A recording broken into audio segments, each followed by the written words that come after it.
শীতার্ত মানুষের পাশে দাঁড়ানোর মানবিক উদ্যোগ হিসাবে মহিপুর থানার সদর ইউনিয়নের বিপিনপুর গ্রামে প্রায় শতাধিক অসহায় ও দারিদ্র পরিবারের মাঝে শীতবস্ত্র কম্বল বিতরণ করা হয়েছে। এই মানবিক কর্মসূচি আয়োজন করেন মহিপুর ইউনিয়ন যুবদলের সিনিয়র সহসভাপতি রিপন মুসল্লি সম্পূর্ণ নিজের ব্যক্তিগত উদ্যোগে।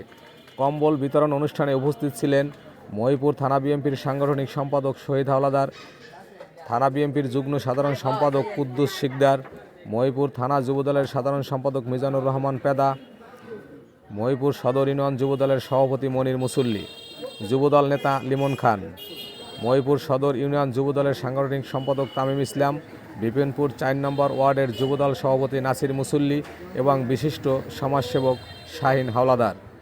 এছাড়াও এলাকার বিভিন্ন স্তরের নেতৃবৃন্দ ও গণ্যমান্য ব্যক্তিরা অনুষ্ঠানে উপস্থিত ছিলেন। এ সময় ভার্চুয়ালি যুক্ত ছিলেন কলাপাড়া রাঙাবালি গণমানুষের নেতা, বিএনপির কেন্দ্রীয় কার্যনির্বাহী কমিটির প্রশিক্ষণ বিষয়ক সম্পাদক আলহাজ এবিএম মোশারেফ হোসেন।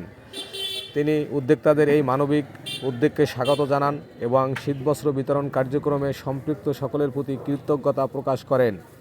পাশাপাশি তিনি এই মহতী উদ্যোগের জন্য সবার কাছে দোয়া কামনা করেন। তিনি আরও বলেন, আগামীতে বিএনপি রাষ্ট্রীয় ক্ষমতায় এলে এ ধরনের মানবিক ও সামাজিক সহায়তা কার্যক্রম আরও ধারাবাহিকভাবে অব্যাহত থাকবে। বক্তারা বলেন, তীব্র শীতে অসহায় মানুষের কষ্ট লাঘবে সমাজের সচেতন ও দায়িত্বশীল নেতাদের এভাবে এগিয়ে আসা অত্যন্ত প্রশংসনীয়। শীতবস্ত্র পেয়ে উপকারভোগীরা আয়োজকদের প্রতি কৃতজ্ঞতা প্রকাশ করেন এবং এমন মানবিক উদ্যোগ অব্যাহত থাকার জন্য দোয়া করেন। Desk report, Kuakata update.